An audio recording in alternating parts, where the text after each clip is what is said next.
Historia Viva con Ubaldo García.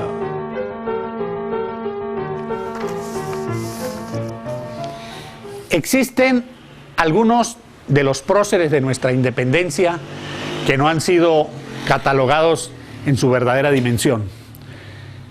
Es el ejemplo de un hombre que nació en Trujillo, en el Valle del Monboy, allá más arriba de la Valera de hoy, un 29 de abril de 1782. Se llamó Antonio Nicolás Briceño, al que llamaron el Diablo por apodo. Antonio Nicolás Briceño es uno de los tantos olvidados de nuestra historia. Un hombre que murió muy joven y que es considerado el mártir o uno de los mártires de nuestra independencia. Repito, nació en Trujillo y es primero en aquellos años cuando el grito de independencia es firmante de nuestra acta de independencia del 5 de julio de 1811. Antonio Nicolás Briceño desciende de una familia, su papá, como él, se llamó Antonio Nicolás Briceño, y su mamá Francisca Briceño, eran primos hermanos. En aquel tiempo las familias se mantenían muy unidas dentro de las comarcas y principalmente en estas tierras trujillanas. De esa familia, del abogado, como llamaban a su padre, porque ya se habla de que fue uno de los principales hombres o de los primeros hombres que fueron, estudiaron jurisprudencia en estas tierras.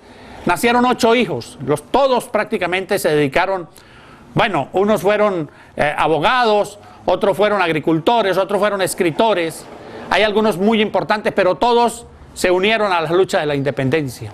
Inclusive se menciona una de sus hermanas de nombre Encarnación que llegó a ser monja. Dice la historia que Encarnación era una mujer muy bonita y que se enamoró de aquel Juan José Flores, el general, el que llegó a ser presidente en el Ecuador después de muerto Bolívar, y que después, ante la frustración de los amores, Encarnación se fue al convento y se hizo monja, y que la llamaban Sor María Encarnación y que la llamaban la Madre Sacudona, precisamente porque tenía un carácter muy fuerte. Esta Sor hacía cumplir las órdenes de una manera o de otra.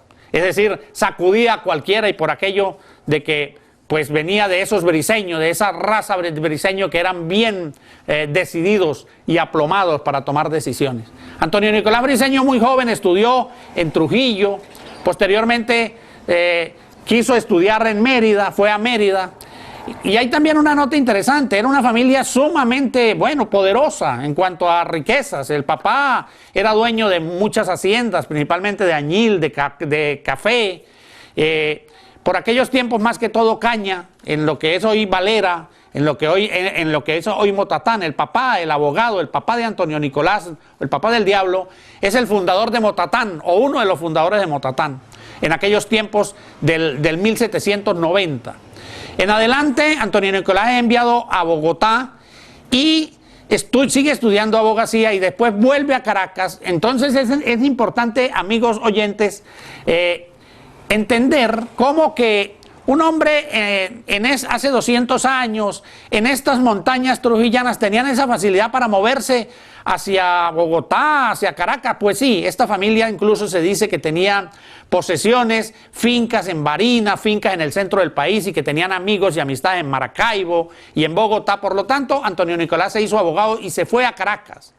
Es interesante hablar del Antonio Nicolás niño, porque el apodo del Diablo pareciera ser para algunos historiadores que lo satanizan y que lo hacen un criminal, por cuanto ya veremos las cosas que ocurrieron, pero que de alguna manera lo del Diablo no viene de entonces de esas situaciones, sino que al niño Antonio Nicolás, cuando estaba en la escuela y cuando alguna vez fue a Barinas, allí escenificaron por un diciembre y por Semana Santa algunas obras de teatro en las cuales estaba de por medio el nacimiento de Jesús o la muerte de Jesús en Semana Santa, y entonces le asignaron los papeles a los niños, y a Antonio Nicolás le asignaron un papel de diablo, es decir, de Lucifer, y resulta que fue la ganancia para todas las personas que lo vieron, porque lo hizo perfectamente, y de ahí en adelante pues que se le llamó el Diablo. Más adelante, cuando Antonio Nicolás es diputado, porque se fue a Caracas a ejercer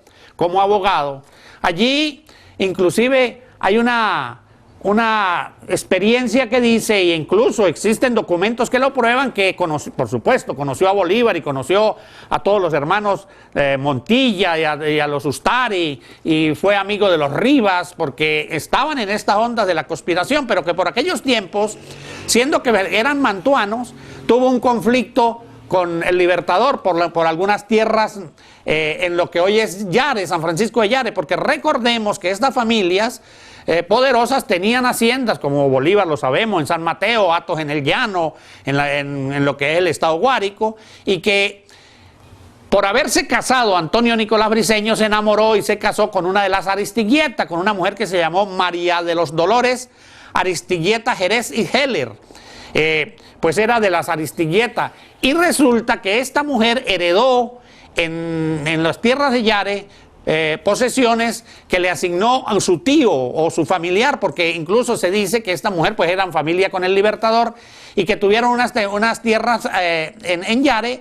Recordemos que nuestro Libertador también heredó aquel mayorazgo del padre Félix Aristiguieta, y que por alguna razón el Libertador, queriendo abrir alguna callejuela para unir algunos cultivos de añil principalmente, se encontró que hubo dificultades y que se fueron a las manos.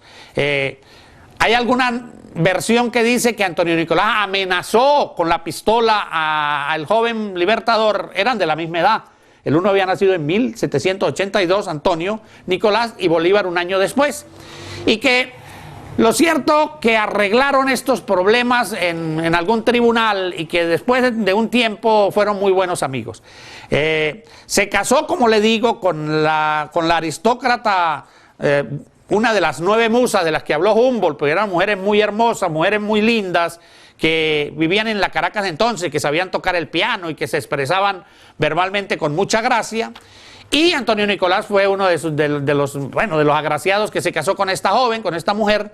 Tuvieron 2 hijos. En un primer momento nació Ignacita, pero también es interesante recordar que cuando se casaron se fueron de luna de miel. Y vean ustedes, amigos televidentes, que en su luna de miel se fueron por México, Cuba, México, y estuvieron en Europa, estuvieron en París, fueron a Italia y regresaron a finales de ese año 1807, que fue el año en que ella quedó embarazada y para que naciera su primera hija.